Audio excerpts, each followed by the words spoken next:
Hi, my name is David Wetton, and welcome to the Conscious Leadership Now podcast.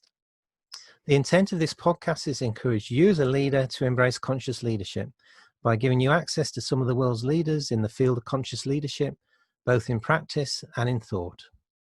My heartfelt wish is that you leave this podcast feeling inspired with ideas to take away and implement in your business or organization to make a real difference in our world. And my guest today is Loughlin Hickey. Hi, David. How are you? I'm well, thank you. And Loughlin, as I say here, Loughlin is one of the founding trustees of Blueprint for Better Business and is also a senior advisor to Blueprint. Now, Blueprint is a charity that exists to help business to be inspired and guided by a purpose that serves society. And I think in these conversations, we've heard a lot about purpose coming from the conscious leaders that I've spoken with.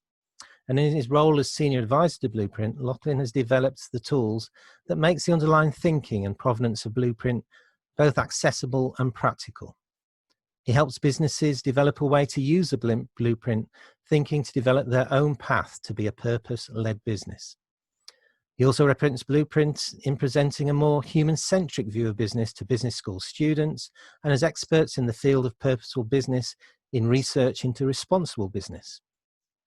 My goodness me, is also an advisory panel member on the Cabinet Office Mission-Led Business Review and the Centre for Social Justice Report on Making Business Work for All, and he's a contributor to the Purposeful Company project run by the Big Innovation Centre.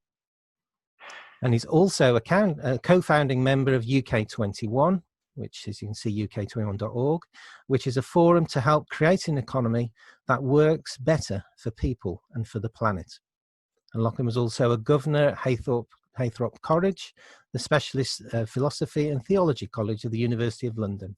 And he was made a fellow of Haythorpe College in 2019.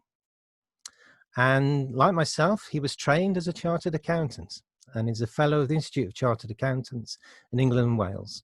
He trained and qualified at a small accountancy firm and then became a tax specialist at KPMG, where he served a broad client base and had a number of managerial roles over a 30-year career. For the 6 years prior to his retirement in 2011, Loughlin was global head of tax and member of the global executive team. And it sounds like since your retirement, Loughlin, you've kept perhaps even more busier. So I'm really looking forward to hearing what you have to say today and what you know about what you're saying about conscious leadership. And it's absolutely wonderful to have you on the show. It's a real pleasure, David, and thank you for what you're doing. Oh, thank you. So Take 5 by the Dave Brubeck Quartet is my cue that it's time for you, Loughlin, to take 5, your take on 5 conscious leadership questions. So my first question is, what does conscious leadership mean to you? I mean, for me, conscious leadership is consciously making a choice and living by that choice.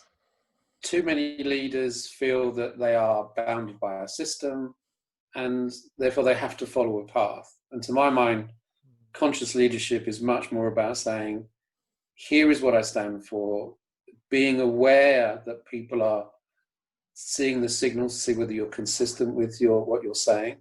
So it's about choice, following the choices, and building the practices that actually make those choices real for others. Thank you. I love that aspect of choice and being aware. And I think I've seen one of your videos, I think it was mentioned before we came on with the F word. I think one of those things perhaps about a conscious leader is perhaps getting over this issue, as you say, I've come to work, what do I bring? As opposed to perhaps being, I would say, bound by the norms that are implied by the structure and the whole issue of competition in the workplace.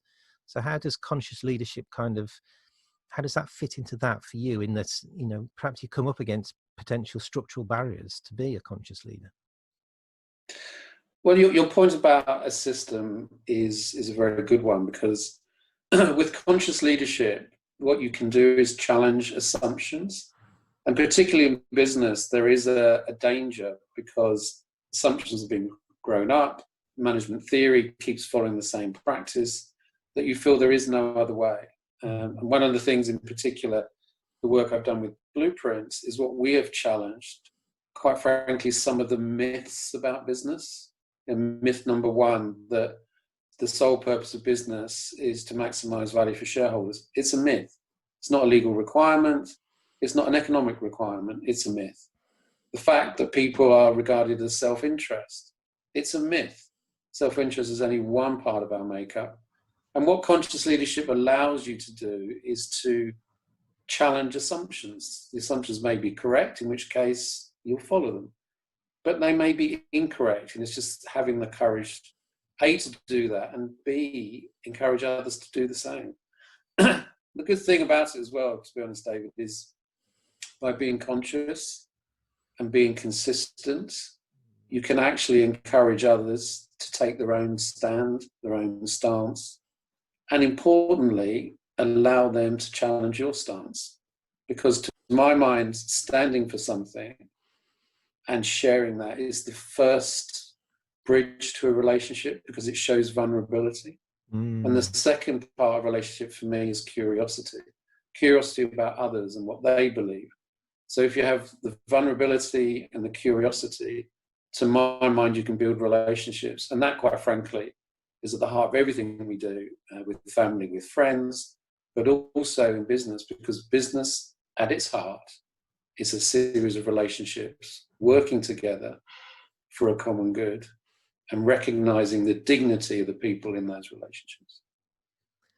Oh, I'm taking a breath there. I absolutely love that. I won't end it, but I could have ended the podcast there, because there's so much to reflect upon there. And as you know, I know I think you've been together when there's Blueprint training, and I really love this sense of this consciousness. And for me, when consciousness comes through, because it's awareness of self and awareness of others. So I really loved when you said actually being conscious means you're clear in what's important to you. So, you bring in your whole self to work in that respect as far as you can. And I think that's an ongoing journey.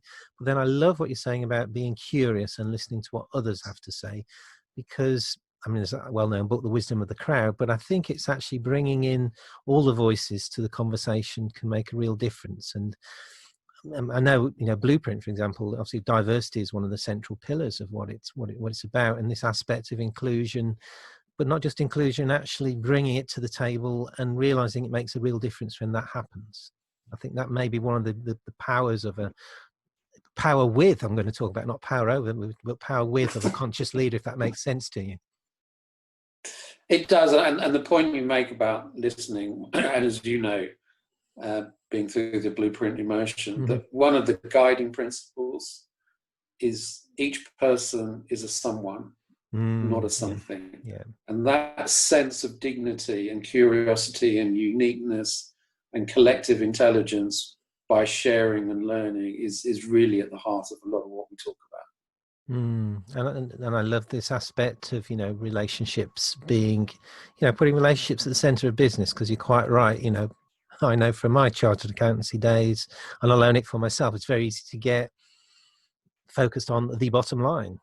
And it's kind of one element, it's not the total one. And then the understanding actually that it's relationships with others that actually can help empower that bottom line. You still need a sustainable business, but then it's relationships. And as you said, you're then asking that question, what's the purpose of why we're doing all this and how are we connected?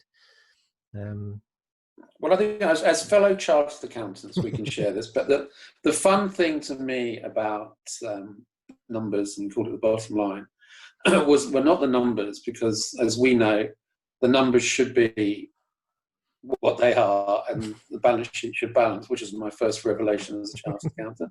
It wasn't by accident. But the thing to me that was interesting about the career was it was the story behind the numbers. Is why did that happen? Because if you don't understand the why, you don't know how to challenge it. You don't know whether it's true. You don't know whether it's sustainable. So the fun thing for me was to see numbers as a tool, and it's the narrative behind them that was really the interesting thing, both for me and also for clients. So it was. I think numbers sometimes get a bad rap. Yeah. And that's a wonderful, I know one of your talks is the wonder of the human bridge, but in all seriousness, as you said, the numbers, if you can get behind the stories, you said, behind the numbers, what I found in doing these podcasts is actually conscious leadership kind of comes alive through stories. So Yes. almost those numbers can be a bridge then to supporting stories, because it can be, it almost can be the number there, but actually it's why it can be, as you know, as accountants, it might be an insignificant number, but it can be so important to the client, that area of the business, because they have a passion for that, and they know other areas of business perhaps support it. And that's the human aspect of it, because otherwise, perhaps for me as a chartered accountant, it's like, well, we'll close that bit down because of, when you don't realize the story as to why that part of the business exists. Exactly, and why the business should exist in the first place, which is something that you and I have discussed in the past, about the why of businesses is what the purpose is about. It is. And I'm going to move it. I think we kind of always started. I'm moving to the second question, because you spoke again in your introduction about how then you're showing up as a conscious leader. And the second question is kind of an embodiment question. So, well, how do you express conscious leadership through your work? I suppose the embodiment for me comes back to something we've said at the beginning, is being clear about the choices you're making. And at Blueprint, we are very clear. We are saying to the world, here is what we believe business is about, and here are the tools that reflect that. So the framework to guide decision making shows what we believe is the makeup of the human person. Yes, self-interested and self-aware, which is an important component, but in search of relationships, in search of meaning, and actually in search of care for others, so to co-create something better. So I think the way it shows up is by being consistent about what we talk about, the tools that support it, and the way we delve into answers to questions is always starting from the root source to say, if it doesn't agree with this basic line of thinking, that it's all about the wholeness of the human as an individual, but more importantly, as a collective. So a search for personal quest for meaning, and in a business or any organization, a collective pursuit of purpose. And I think meaning and purpose are linked, but two different things. And thank you. And on this embodiment and kind of standing and being clear for what you stand for, I quite often have a moment in the podcast when I'm hearing the listeners saying, ask this, David, ask this. So what I'm hearing at the moment is, and I'll just come out with it, I'll be direct with it, in that as Blueprint, obviously you're working with some big organizations, you know, some FTSE 100 organizations, but when you talk about purpose-led business, how does that purpose, are the businesses that you would actually choose to say, actually, we're not working with those businesses because although they're purpose-led, the purpose in itself is not, we don't consider it to be life-giving. So whether that is, I don't know, and choose some of mine, I'm not saying they are, but, you know, an armaments company, I don't know, gambling organization, whatever that might be, are there certain organizations with Blueprint where you're clear, actually, yes, you're doing this, but actually we're not going to come alongside you and do the Blueprint with you? How does that land with you? It's a fascinating question and often gets asked. Where we go is basically to the sincerity around the request. Are people coming to us because they're on a quest for understanding, or are they coming to us to look for a veneer of correctness?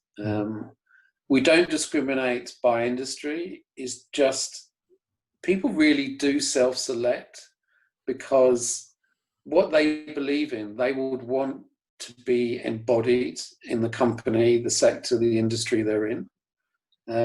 We don't deliberately discriminate. We only discriminate by, quite frankly, authenticity, desire, curiosity, and commitment to actually want to do something. And for us, it's actually a practical tool because we are deliberately set up such that we do not take funding from companies.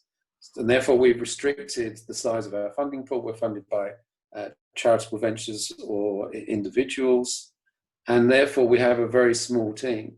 And quite frankly, we can't waste their energies on those who don't want to contribute to the common good, which is moving us forward, but most importantly, moving themselves and their company forward.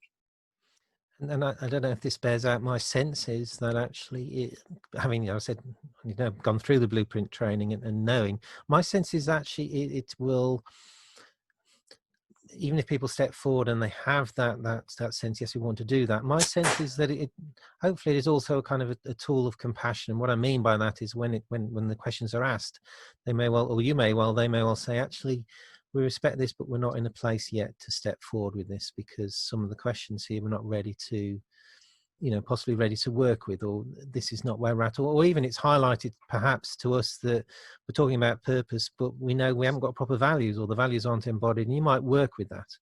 So it may well, when you talk about self-select, it may well be that they actually even look at the tool. They start, if you had cases where they've started working and said, not sure, it's not working for us, or not now, or we'll come back, or... Well, it's more your first point, which I think is insightful, is there's many a time when there is a reflection, either in a boardroom or with a senior leader, and you can see them authentically wrestling with, can I make this organization move in this direction? And sometimes, as you say, they take the view that they're intrigued, but they don't feel their organization is ready. So they may go away and come back.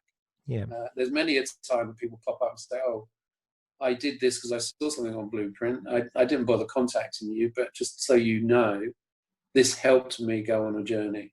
Generally, when people start, they will continue to reflect. But as we haven't got the resources to accompany them throughout their life journey, sometimes they'll stumble along the way because they don't come back for a renewal.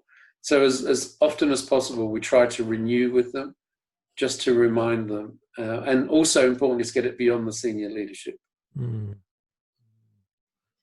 I really kind of sense that and feel that. And I think really knowing that anyone listening, I guess, that's thinking, I'm quite interested in Blueprint, just to let them know, because also, I know in the sense that actually you welcome that exploration, that if someone's interested, to engage with materials there, and to, coming back to how do you express conscious leadership through your work, I guess while we're on the Blueprint thing, is for me, it is one way of actually really stepping into that conscious leadership journey, because it helps you ask those difficult questions, have conversations around it, come together around conscious leadership. It is coming together, and equally it's not an obligation, it's a joy. We don't ask people to sign up to Blueprint. It's not a membership organization. We don't run a test. We don't do certification. It's an open invitation to the resources we have for people to use them. And partly that's what we believe in. But let's be very clear, David. We don't own these ideas. They have been around, and all we have done is to assemble them, make them available, make them accessible. And therefore, quite frankly, humanity owns the ideas, and therefore it would be wrong of us to try and capture them and call them our own. No, that's wise, and I agree with that. And I think the joy of this time is I'm coming across a number of good individuals, organizations that have tools they can use. And I think for me, it's organizations finding those tools, or where they can help them, that actually resonate with them. I think that's the key, I think, and it's part of that commitment then. So perhaps my next question is, in your journey, through conscious leadership, who for you is or has been an exemplar of conscious leadership, and why? It's always difficult, because one of our fears, even in the Blueprint and purpose-led businesses, is to have a sense of hero leadership, because in our mind that distracts from what leadership really is, which is making things accessible. So, but I do see people from time to time who just, you say, oh my God, they really seem to get this deep down. So even though I've never met him, Yvonne Chouinard at Patagonia just seems to get something and share it in the context of business. I've been impressed by Alan Jope, who took over from Paul Pullman at Unilever. A difficult thing to do, following in some very big footsteps, but absolutely, actually making a mark as himself and connecting the organization where it is and where he wants to bring it. I've been very impressed. But other things closer to home, I was listening. In fact, I was sent a radio interview that Cardinal Vincent Nichols was doing with Ed Staunton the other day. And it was about the anomaly of the churches being closed, but there was a rush to open retail. And his point, well made, was to say, what signal are we sending to the world when on June the 15th, someone in Victoria can go to Waterstones and browse the store, but can't come across the road and reach into their heart in my church? Yeah. What signal is that sending? And his point is that community is not technology, individuals, and the state. It's actually where people feel comfortable, where they seek nurture. And part of that is in their spirituality or their faith. And therefore it sends the wrong signal that, quite frankly, you cannot go into a church to contemplate, but you can go into Waterstones and read about contemplation.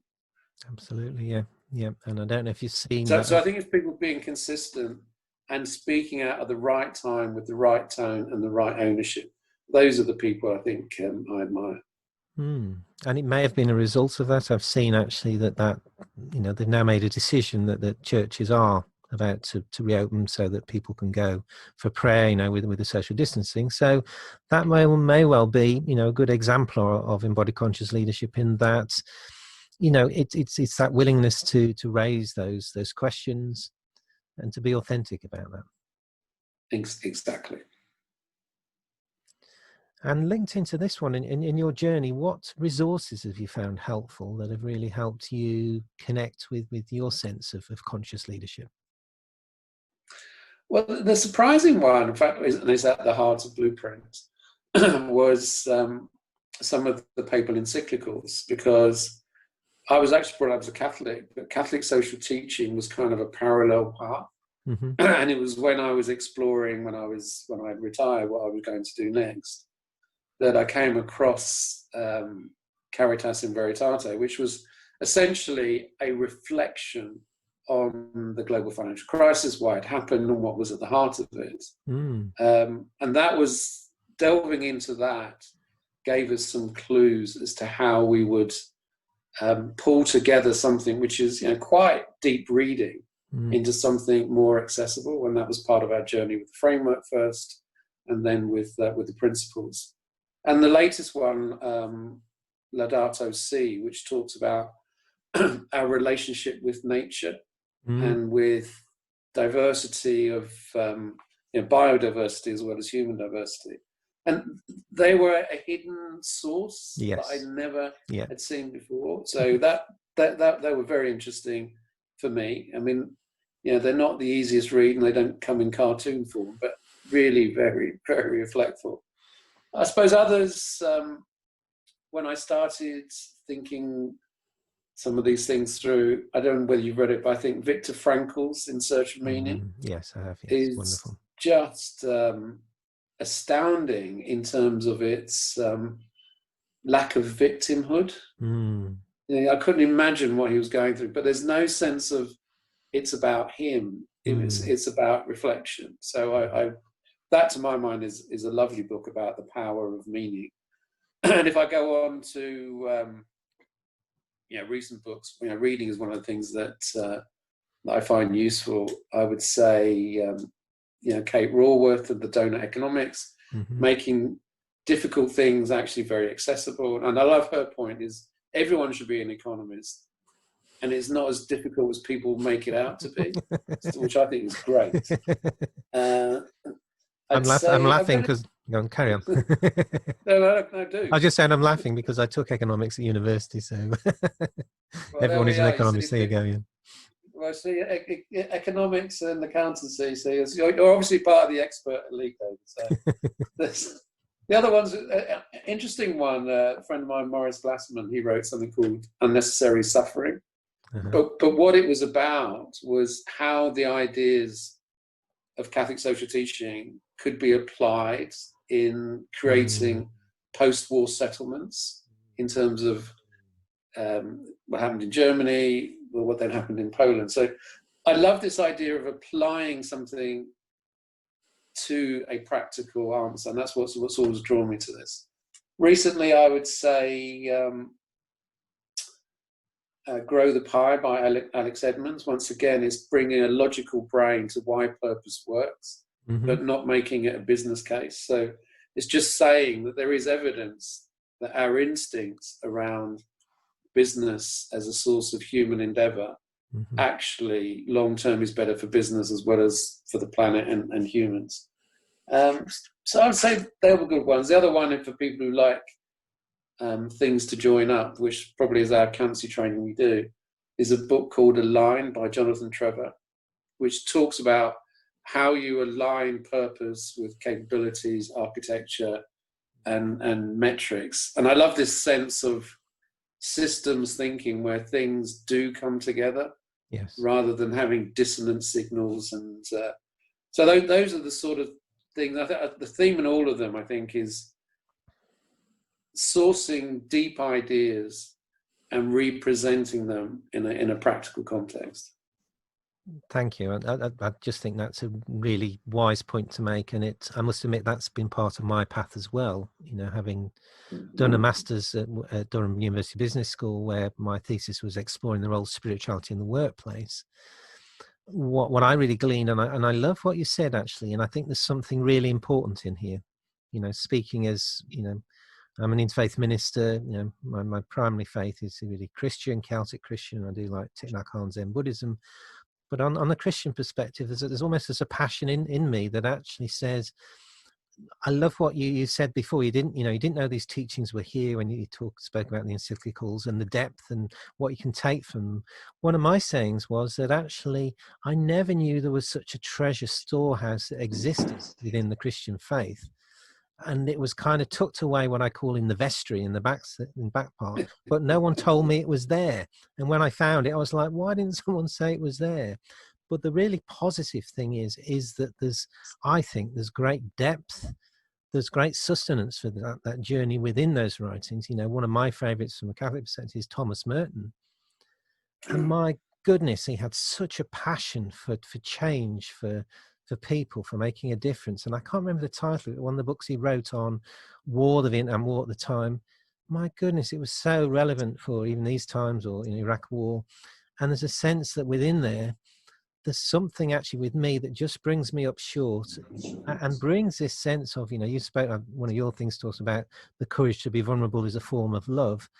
There's something when it connects with my passion, my vulnerability, my sense of love for people, but it's a resource that's a practical resource. You said it might need moving as you've done into Blueprint, because I know that's the grounding, but I've always felt what a fantastic grounding. And it's not about dogma or rules or that sort of thing. It's more about connecting with humanity and saying, actually, this is important to me. I'll share this. I don't know. It's just some sort of almost like, I feel like the picture I get is like plugging into almost a main socket, that realizing that stuff sometimes been written hundreds of years ago really almost jumps off the page or comes alive, and it's inspirational in that respect. And I think that's part of what I like to do, encourage people to look at that and say, what inspires you on this? Bring it to work, express it, because I think it's part of this journey. No, I agree with you. I think the riches of what are already there. It was quite. You remember Sister Helen Orford? I do, yes. And she still works with us very closely. And the standing joke between us is, I said to her when I first met her, "Why didn't you tell me about this 30 years ago when I started my business life?" And she said, "Well, why didn't you ask me?" And because we hadn't uncovered each other. And what we found on Blueprint is we looked at economics, we looked at theology, we looked at philosophy, we actually looked at neuroscience. What we began to realize is these people weren't talking to each other. And the answer was in the totality, not in the singularity. And that's an important thing for us to look up sometimes, or look behind the cupboard, because there's some riches there. No, I think there is, and I think it's my sense that, you know, now is a time, you know, as we were talking before about churches being closed, or whatever faith is being closed, to, you know, when people, if they've got a little bit of time to dig into these areas, I think they're a real source of sustenance, which actually segues me neatly into the next question. Because part of my research for the Masters was I met with Professor Jody Fry of Texas A&M University, who's developed spiritual leadership. He's got a lovely framework around that. But one of his things he says is that an inner life is a source of spiritual leadership, or in this case, conscious leadership, where the inner life is a form of spiritual contemplative practice, or could just be a reflective practice, you know, includes walking in nature, meditation, etc. So again, on your journey, I'm just curious to learn what practices have you found helpful and why? Actually, a lot of my contemplation comes from being challenged by what I'm reading, which is I read around a lot as a spark and looking for connections. So that in itself is not so much reading for knowledge, but reading for a different lens on looking at things. And that in itself, I think, makes me ask questions of myself and what I believe. And then a strangely contemplative thing is discussing things with people. So there's the aloneness of, you know, if you're going for a long walk where you're on your own and you can think. There is the contemplation of reading and challenging yourself, what it's saying. But the delight for me is then throwing that into debate to make sure it's something that I can learn from other people's reaction. So it's others who actually almost help you anchor your contemplation. So have you found, is that been, in a sense, you know, and particularly on your Christian journey, has that meant for you a spiritual director, a mentor, or a guide? Have you had someone that's helped you from that perspective? Well, we mentioned Helen, and it's not so much a spiritual, it's having someone who has a gentleness that allows you to explore at the pace you can absorb. So she's been very good at that, as I've learned something that she has studied a lot. But the way that she doesn't burden me with her knowledge, but enlightens me as I stumble forward, is just is a lovely way to learn and not be overwhelmed by lack of knowledge. And I think so that, and when I coach people, because I coach some smaller companies, I try to use that same thinking, is feed them when they're hungry and don't fill them up so that they've lost their appetite. Yeah. That makes sense. And I think there's a sense in that as well of actually, and I hear you, you know, what you're saying there, that actually the sense of being touched and getting in touch with your own inner wisdom. I think, you know, books and things can help, as opposed to being told what to do, if that makes sense, because both you and me know, and I'm going to say in the older business model, because perhaps I think things are moving, but it would be people would come in, particularly consultants, and they would have the answer. This is what you needed to follow. Whereas I think my approach, and I think probably your approach and Blueprint's approach, is actually we're in here alongside you, but we're here to help you unwrap what that innate wisdom is there, where it is for you, and how you can express it in the workplace. There's some tools that can help you do this, but they're not here to give you the answer. They're here to empower you to find your own answer. Well, and that David picks up something which was something that came through as we were developing the framework. Someone looked at it and said, well, I like all the words, but in its current iteration, it feels too much like to and for, rather than with and alongside. Yeah. You know, as if you're preaching rather than accompanying. Yeah. So then we changed the language around to do exactly as you say, is to be with and alongside, not to and for. I think that's wonderful. And I'm I'm laughing again because I'm just getting another question coming in from the crowd, if you like, and what the crowd are saying to me is, David, ask Loughlin. We hear about Blueprint, we can hear this passion. You know, we've just heard something actually we want to probably take away and listen to, and maybe even have a conversation with someone about it. But the question I've got is, you were with KPMG up to 2011. How were you able to bring conscious leadership into KPMG? Where were you on your journey? How does that interlink with conscious leadership for you? Well, it was my learning at KPMG that led me to purpose, because when I retired in 2011, I sat down and thought, what were the big things I'd learned that I wanted to ground, and there were two things which then led on to the purpose journey. First of all, I was a global leader and I led global projects. Interestingly, because tax is a technical subject, we could judge people's skills. So different teams with the same skills would perform differently. Now, why was that? There was something going on. Some teams would want to work together again, some would not. So there was something going on beyond technicality. And when I was working as global head, each of the tax leaders in the country were motivated and incentivized locally, and yet they would work on global projects. So there was something beyond the extrinsic to an intrinsic motivation. So that was my curiosity around purpose. And the other thing was a practical issue is not everyone in the world loves tax advisors, believe it or not. So at one point in time, we had, they were all challenged by the tax authorities. Well, look, we know what you're doing is legal and we know it's profitable, but would you mind not doing it because we seem to be getting less tax revenue as a result?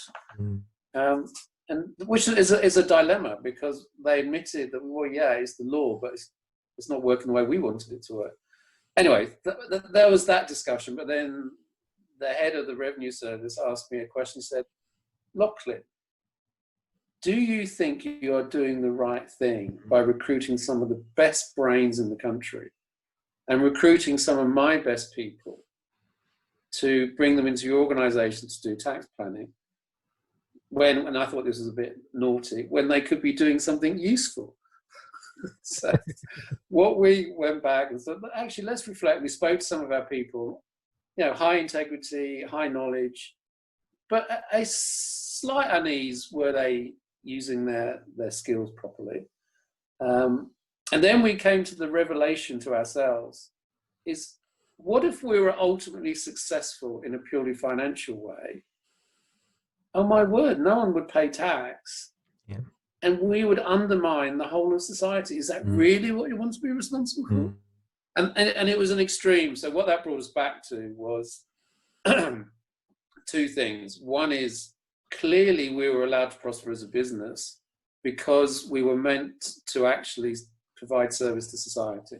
So we got back to recognizing that service, which is, how does the tax system work, not just in theory, but in practice? And also in a practical way, talking of your conscious leadership, we then drew up at KPMG the 10 principles of responsible tax that I introduced in the UK. And then when I was a global head, over a 2-year period, we introduced it there, which was useful because just after we finished that and just after I retired, there was a sudden challenge from around the world. But the lesson I learned, David, is we all, and particularly in business, have a role to play in society. Yeah. That is what gives us permission to build a business, which gives us the means to create wealth. And if we think it's all about the wealth and we forget why we were entitled, then we can just lose our way. So conscious leadership emerged as I reflected on those two lessons, is what was bringing teams together, and be clear that there is a role in society you need to fulfill. And what's coming to me now, and it is, I mean, I was with Ernst & Young, and I worked in the tax department. I was personal tax, but I sat alongside corporate tax, so I know exactly what you're talking about, in that we would have, which way does it go? Gamekeeper turned poacher would recruit people from the revenue, and they would come in and be part of the team and give the value. But there's always something within me that felt a little uneasy, particularly with the bigger companies that were saving a lot of money. And I haven't yet actually squared how that sits with, there is such thing now, isn't there, as the fair tax trademark. companies will sign up saying, actually, we will pay fair tax. And I think there's a part of me actually wants to stand up with big companies and say, actually, let's commit, if we're a purpose-led business, and it's not just, yes, we need to make a profit and be sustainable, but we want to recognize that it's about contributing to society as well, that actually, yes, we'll use the advisors, but we'll sign up in that context to the fair tax mark. So yes, we'll be sensible. We'll look after our finances. There's a stewardship question here for me. And stewardship is a big one, as you know, in the Christian faith. There's a stewardship question, which actually for me says, would really like them to say, actually, we want to have a look at this fair tax principle, because actually realised, for example, here in the UK, the furlough payments that are coming out, we probably haven't contributed as much as we could or should have done to all of this things. I mean, we're now taking money from this. We actually think we're purpose-led, we stick with values, we make a difference for the greater good of all. Actually, part of that for us is signing up to some sort of fair tax statement. Yeah, and whether people sign up to signing up to something gives an outward sign, an inward grace, we might say. But I think it's the inward grace that we should look for, is that to have a clear position, is that purpose isn't for Christmas, it's for every day. And part of every day is a stance towards tax. And in the 5 principles, Blueprint 5 principles, there is a clear challenge around tax. Is not telling people what the answer is, but it's telling them you need to think this through in a responsible way. Otherwise, you undermine everything else that you say defines you as purpose-led. Thank you. And I think that's we're coming back, aren't we, again? That for me, that's one of the key, almost not pillars, but one of the key elements of conscious leadership, that actually you're willing to bring these sort of questions to the table. There may not be, as you said, the answer or something to follow, but actually you want and willing to have that conversation and to hear from people as to what they choose to do around this. And just one final one on this, because I met him. I was at university with him.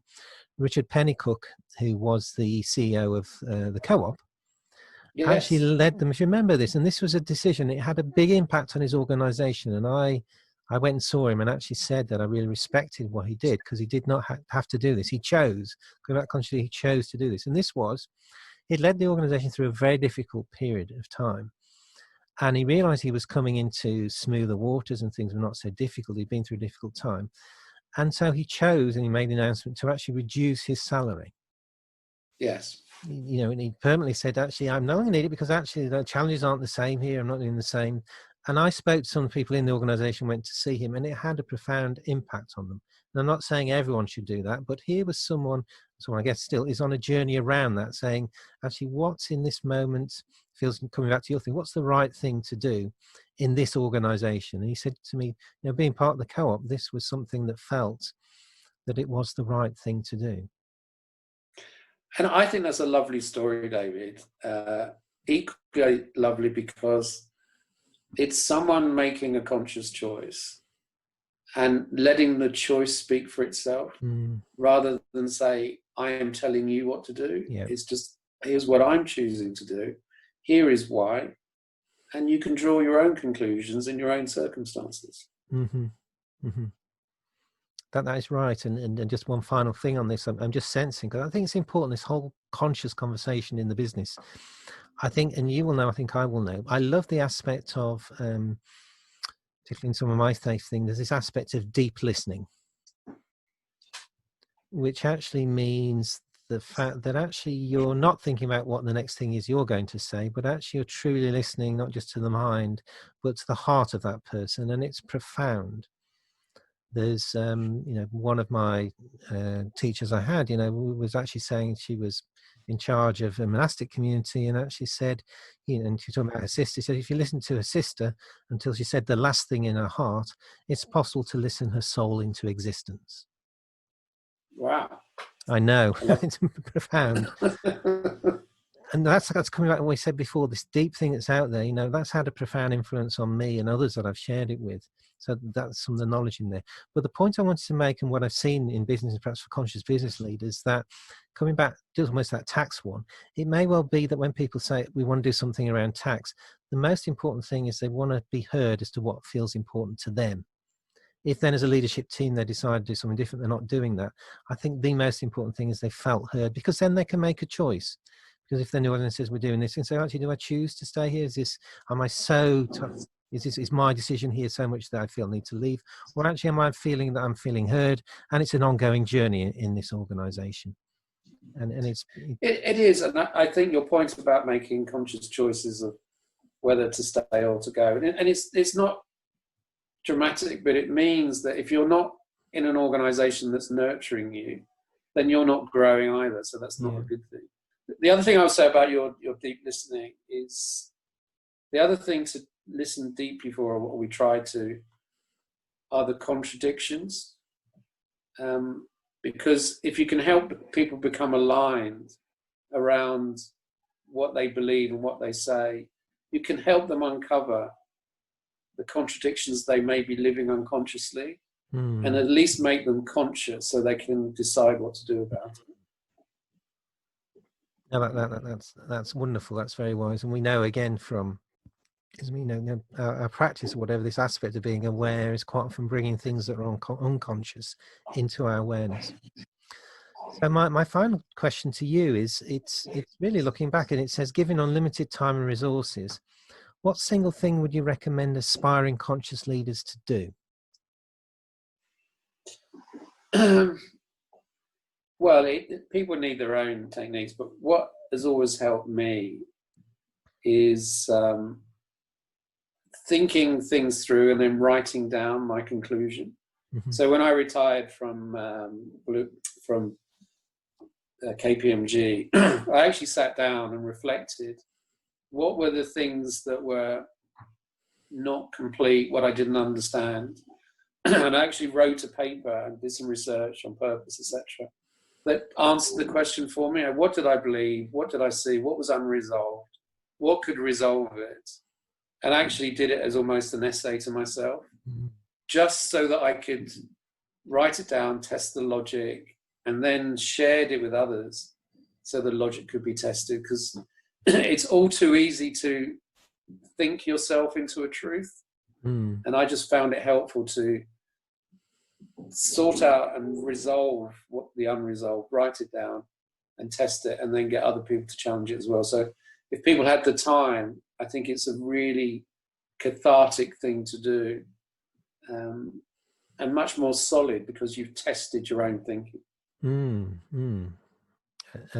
to me has a link of, it's almost a form of that, going back to the last question, spiritual practice, this aspect of journaling and really getting in touch what's important, and almost listening for those deeper personal truths that may come through that exploration. And then, as you said, sitting with others and talking about that. I think there's perhaps there is this sense that, because I love the monastic tradition, and perhaps they're in a community for a really good reason, because they have these sounding boards to actually put things against. We know the monastics, I know them well, we'll go and study and we'll do this reflection, but thank you, something I hadn't really thought of is then there's the power of them being in communities where they can actually then ask, thinking this, what's the sense, how did, as you said, to bounce it off others, or to say, ground it and really have a sense of having some feedback on that. Exactly. And that's what I do in my conversations with Helen, that she may say something which I get to later and I think, now I understand why she said that, because it's a missing part of the jigsaw. Well, thank you. And the listeners who listen to a few of these, they know that I like Columbo. I love Columbo, actually. Yeah. And he quite often, at the end, he always asks he tends to ask this just one more thing question as he's going out through the door. So as I'm going out through the door of this podcast, my just one more thing question is actually just to invite you to share. We've spoken about the blueprint, but just really to share your own resources, offerings, the organizations you're connected with, which you feel would be of help to those that are watching and listening. Well, as you quite rightly said, David, Blueprint is the embodiment of what I regard as conscious leadership. So I would urge people just to look at that, because there's no commitment, so they can just explore things to see whether it fits in their own thinking and reinforces their thinking. Because one of the things we like to say is, all we really do is give people confidence in themselves. We're not giving them an answer, we're just giving them confidence that if they think it through in their own logical way oh my word, someone else thinks the same thing and has kind of made it coherent. So I'm not alone. So it's increasing their self-confidence. And the other thing which I'm involved in at the moment, which people are welcome to look at, because it's an interesting dynamic, is something called UK21, and they can look at uk21.org. And what we're trying to do is create a space where those who want to see a fairer economic system emerge, a better economic system that works for people and planet, how can we connect them without them being diminished in what they're already doing? So it's an experiment to say we can link up, but we don't subsume. So we act together, we learn together, and then we come apart and come back together again. So it's an interesting space. And once again, part of the rationale for doing it is to give people hope that the things they care about, other people care about, and give them hope that actually there are many more actions going on. There's more things hidden in the vestry than they realize that they can join in with and seek succor from, or succor for their, or help for their project. So those two things maybe will give a beacon of hope that if you want to change the world, the answer is you can. If you want to know whether the world is ready, connect up with others, and the answer is yes, it is. But the final thing is we need to give that final push, is to make it happen in the right way, so that the voice of society comes first, and then we design around that. But it's really two, hopefully, sources of hope and action that people can use very, very freely. And just, I guess it's fine. Well, just coming back to the blueprint, if people having a look at the website, I know obviously the blueprint itself is on the website. There's quite a lot of resources on there. They can get a feel as to what it's about. Someone's interested in that. What's the best way for them to actually progress with that? If they think, well, actually, I'm interested in having someone in and actually taking, exploring the blueprint for this organization. What's the next step for them? Just email the blueprint team. Either Charles, the CEO, or Sulo, who's the COO, or Dee, who looks after engagement with companies. And they're delightful to talk to, and will help people along the way without inserting themselves where they don't need to be inserted. I understand. Okay, well, thank you, Loughlin. I'll put a link both to Blueprint and also was it UK21? I'll put it in UK21, in the link below so people can look that up. So, Loughlin, thank you just ever so much for being on the show, and a real just sense of showing up in the world and traveling the way you do in what I call the world of conscious leadership, and really having such a passion and such a heart for it. I just want to say a deep, heartfelt thank you. My pleasure. Well, thanks for inviting me, and thanks for doing this series. And I hope you touch many more hearts, David. Thank you. And I want to actually say to about Touching Hearts that if you're listening or watching, if you've enjoyed this podcast and maybe some of the others and my approach to conscious leadership, then please know that I help aspiring conscious leaders develop purpose-led, high-performing leadership teams through one-to-one coaching and tailored leadership. So if you think that could be of use to you, then please do look me up, David Wetton, W-E-T-T-O-N on LinkedIn, and let's jump on a conversation together. I just want to thank you, the viewers and the listeners to this podcast. If you're willing, please do share a link to the podcast with those you think would truly benefit from it. Because I truly believe that now is the time for conscious leadership. And with all the inspiring, heartfelt work you as listeners are doing, I have no doubt that conscious leadership will become a thriving reality, making a difference for the greater good of all. So until next time, I'll leave you with a blessing from John O'Donoghue. May the light of your soul bless the work you do with the secret love and warmth of your heart. And so it is.